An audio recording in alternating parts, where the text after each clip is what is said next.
Hello, everyone, and welcome to another episode of In the Beer Garden, where we're joined by, as ever, Charene Woo and new, making his first appearance on In the Beer Garden. We've got Steve Shanks. Before we get stuck into the racing, just see how everyone is. How's it going, Charene? Are we coming in good form? Yes, recently my results are not bad, are quite good. I hope on Wednesday night, because the card I'm quite confident. So I hope we will bring some winners to you guys. And like I just said there, Steve is going to be making his first appearance here in the beer garden. How's it going, Steve? Confident that you can add some winners to the show? Yeah, well, hopefully. I mean, my the right man, my Twitter page is doing quite well. I had two naps with Capital Star and Daily Beauty. I had Y Cuckoo at the weekend, and today the 3:30 at Fairy House, I had first and second in the handicap hurdle. So touch wood. Hopefully we can bring some of the luck of the Irish to Hopefully. the Happy Valley preview. So for Hopefully. this episode, as usual, we're going to be previewing the triple trio races at Happy Valley, and also as well we'll be taking a look at some of our other key fancies at Wednesday's meeting. So let's get straight into it then. We're going to be going into race 5, which is 12:45 UK time, 8:45 Hong Kong time, which is the Class 4 Village Handicap over 5 furlongs. We'll go to Charene first. Who do we like in race 5, Charene? As in the first leg of the Triple Duo, my bet will be in number 7, Very Sweet Orange. This horse haven't won for a long time, so his rating keeps dropping and now decreased to 51. He should be able to bounce back. Recently in this season, we can see trainer Michel decides to let this horse to race over 5 furlong and 6 furlong at Happy Valley. But obviously, this horse is much more competitive over here, 5 furlong, that he will be racing over on Wednesday night. Last Tuesday, we had Very Sweet Orange had a barrier trial. He performed quite well with good speed, and he finished third behind Hawking Pong, who is a Group 1 winner by just a short margin.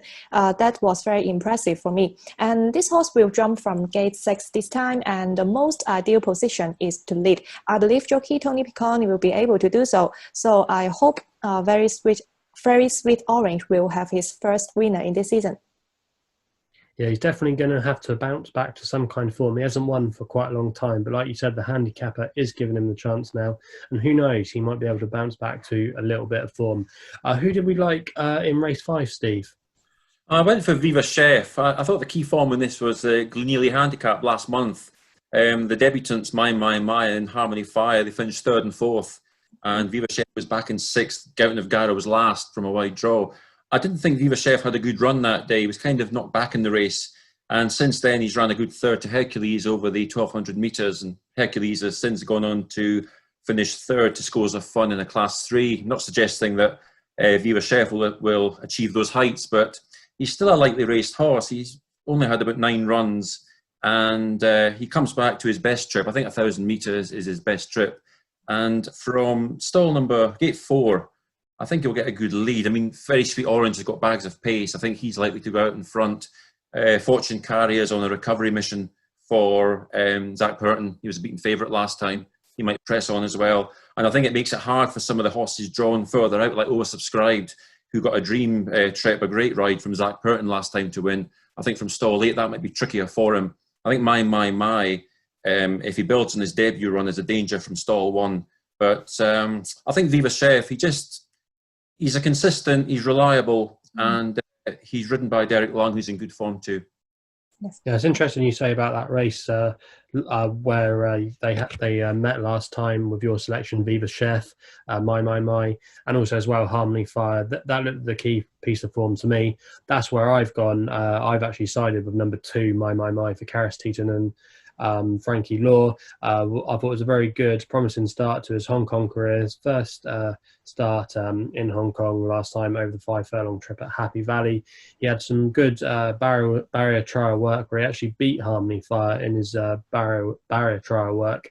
And also as well, last time out, Harmony Fire, who finished 4th, had Jerry Chow aboard claiming 7, and it's Vincent Ho in the plate this time. So there's going to be less between them on the official weights. So for me, I think My, he'll build on his appearance run, and I think off a mark of 53 in Hong Kong, I think that's very workable, and I think he'll take all the beating. And he's got a good draw and still won. So lots of ticks in the boxes for my selection. I thought my, that's horse number 2 in race 5. So we'll move on to the next race, race number 6, 1:15 UK time, 9:15 Hong Kong time. It's the Blue Pool Handicap, a Class 1 event over 6 furlongs. Steve, we'll go to you on this one to kick things off. Who did you like here? I thought I'd take a chance with Sky Field. Beauty Applause and Grateful Heart, they're both on hat-tricks now, and they've both gone up £8 for their last wins. I think sometimes when you have 2 horses coming into this, you almost don't want to look at an each way prospect because you think there's only one place available. But there's so many times I think sometimes one or maybe both horses actually bomb out, and you actually get quite a surprising result. Last year, Skyfield, he went from a mark of 52 to 91 in 2020, and I think it's almost taken time for him to catch up with his rating, if you get me. And on his penultimate start, he was second. He was where Beauty Applause was second behind Winning Dreamer. Skyfield was 6th. He didn't really run well that day, but he's now meeting Beauty Applause on £16 better terms. Now, I know Beauty Applause has improved significantly since then, but I just think that from stall 1 with Alexis Bedell on board, that Skyfield might run well. He had no luck last time. He came out the stalls. He was poorly out of the stalls. He had no run whatsoever. That was behind Wellington. It's good form. And I just think if there's a surprise in it, then he could go well. I think also the likes of Stronger and Explosive Witness, they've got a bit of untapped potential over 6, especially Explosive Witness. I think Stronger is better at 5. But Explosive Witness is an interesting horse. He's off 99 now, and it says a lot for the race that the lowest rated happens to be my selection off 91. Yeah, very interesting, Skyfield. He is going to have to bounce back to a little bit of form, but he could be a bit of a lively outsider with, like you said, not Explosive Witness, a Grateful Heart and Beauty Applause both coming off the back of wins. It'd be interesting to see how they all get on. Who did you like in race number 6, Charene?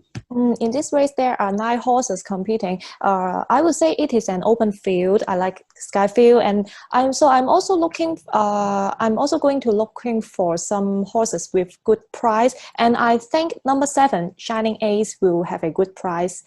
This 5-year-old is quite honest. He is a 3-time winner over this course and distance last season, and this horse is also very dynamic. No matter he stay or he lead, he can still perform well. Last time out, he finished last, but I think it was forgivable because we can see that during the whole trip he raced wide, and so I'm going to give him one more chance, especially back into the valley this time.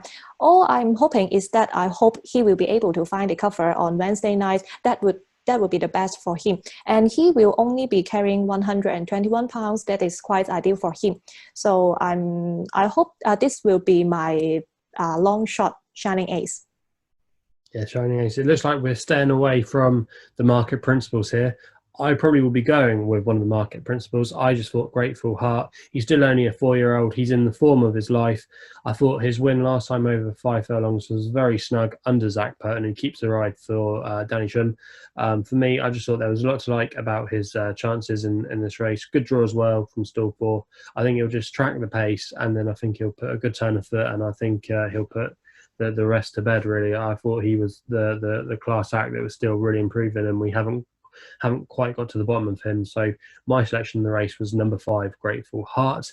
We then go to the final triple trio race number 7, 1:50 UK time, and that means it's 9:50 Hong Kong time. I'll go back to Charene here for the Wang Tang handicap. Who did we like here?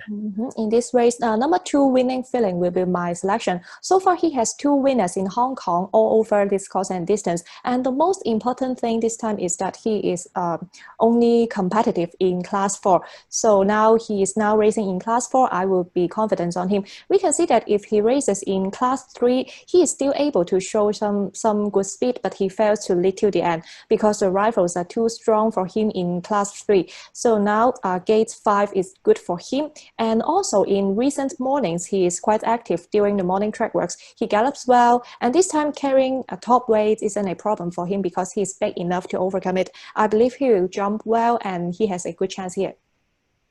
Yeah, very interesting. He could definitely go very close. Who did you like in this race, Steve? Was there anything jumping out at you?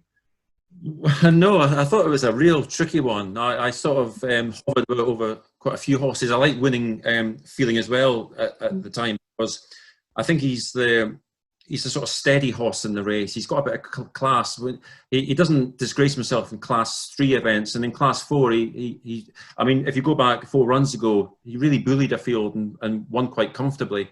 So that was good. I ended up going for Mr. Arm, and it's a bit of a left field choice. He's a 3-year-old. He's had 3 runs.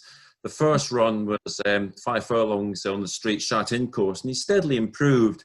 Last time he ran, he found a bit of trouble in running, and ironically, he was making ground on the rail.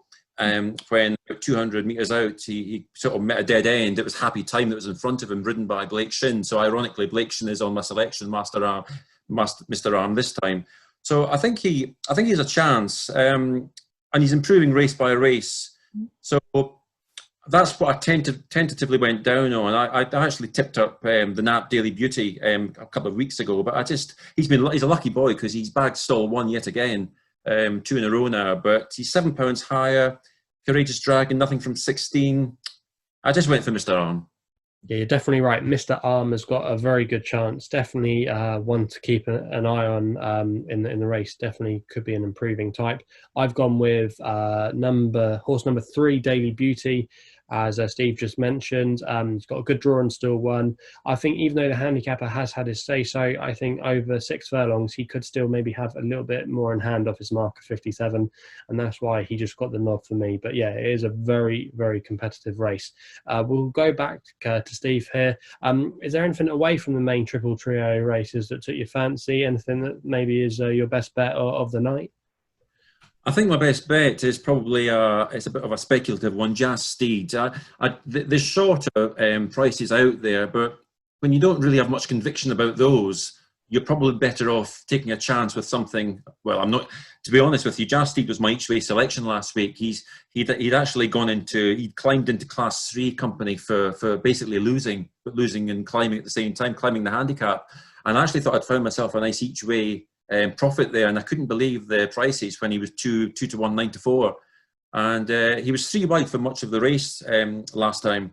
And I just think it seems like he's probably run 50 times. It's almost like I see him every week, but he's only had 18 runs, and I just think from stall number 1 that he's an interesting horse. There's the likes of Sol Special with Morera on board, but he also needs to snap a 22 race losing run as well. So he's not exactly a win machine either. He's coming from stall 7, Flying Genius stall 9, and I think Jazz Steed. I think when horses almost get beat all the time, you tend to be the first person, or he's the first horse to strike off your list as you can't win. But there's actually nothing wrong with him. He's genuine. He's consistent. He does his best, and I think one day it's all going to fall into place. So I just napped him. And they're very, very interesting. Yeah, sometimes we pigeonhole these kind of horses that they always find one too good, and maybe their attitude, they just don't always go through with it. But yeah, you have to be a forgiving type in this game, and maybe, who knows, he might be able to bounce back to form and finally get his head in front. Was there anything else for you, Charene, that caught your eye? My best bet on Wednesday will be in the final race, race 9, number 2, Green Luck. This horse is an expert over here. He is also the course record holder. He hasn't been racing here for around 3 months, so his recent form are not that good. It is forgivable, but it will be a very different case when he returns to Happy Valley 1650. This time, Joe Morera is the best partner for this horse. Gate 3 is ideal, so Green Luck will be my best bet in the final race on Wednesday night. Yeah, he's definitely, I think, got a very live chance. Instead of going to the last race of the card for your best bet, we're going to be going to the first race on the card for my best bet, where I've gone for horse number 1, Good Days. He's dropping into Class 5 handicap company for the first time in his career, and I just thought he might be able to bring a bit of a class angle into this race. Jao Morera's booked as well, really interesting. He really caught the eye last time out, finishing 5th in a better race. For me, I just thought he would take all the beating, and a little bit of class would see him through. So he's going to be my nap. That's horse number 1 in race 1. Good day. So yeah, that's all we've got time for this week. Before we finish the video, we quickly just want to go to David for his long shot. Guys, I'm David. Welcome to Happy Valley race on February 24th. So the value bet I would like to recommend you today is in race 8, right? Running 1,200 meters, right? So let me bring up my handicap sheet. So in this race, my speed figure predicted horse number 3, Massive Pocket, and also number 5, Smart Leader, to have a very good chance in this race, right? So the horse that I would like to recommend you today is number 3, Massive Pocket, right? So let me look at the past performance, right? So for Massive Pocket, so this horse, I remember that I recommended it on the 3rd of February, but unfortunately it ran 4th position, right? So it didn't win. I think the winner is Grateful Heart, right? Where it ran a very good race, right? And it's quite, and the pace is quite decent as well. Whereby the 5 and 7, I still remember they're leading quite far in front, right? And this horse Massive Pocket didn't really manage to catch up the pace, right?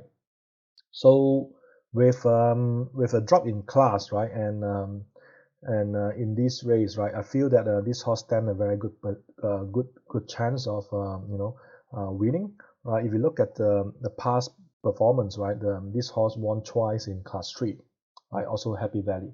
Right, so this horse definitely, from the past performance, we can see that it performs quite well on this Happy Valley's track.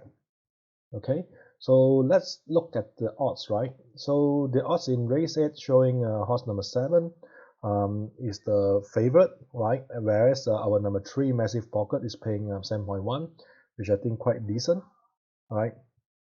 So let's go back to my handicap worksheet, and in this race, right? Horse number 3, it has one of the best, I would say the best sectional timing, where it allows the horse to sprint home, right? It's the fastest. This is a horse that able to sprint home, right? The fastest in this field, So I would say that let's give Massive Pocket another chance, right? So that we can, get a good value bet this time, right? So good luck, everyone, and I'll see you again next week. So thank you for David's long shot there. So that just rounds up this week's show of In the Beer Garden. So if you haven't done so already, please make sure you hit the subscribe button for more videos on Charene's channel. You can also as well follow us on Twitter. We'll put our handles in the description box below. Hopefully we can find some winners at Happy Valley on Wednesday. And yeah, we'll be seeing you again soon.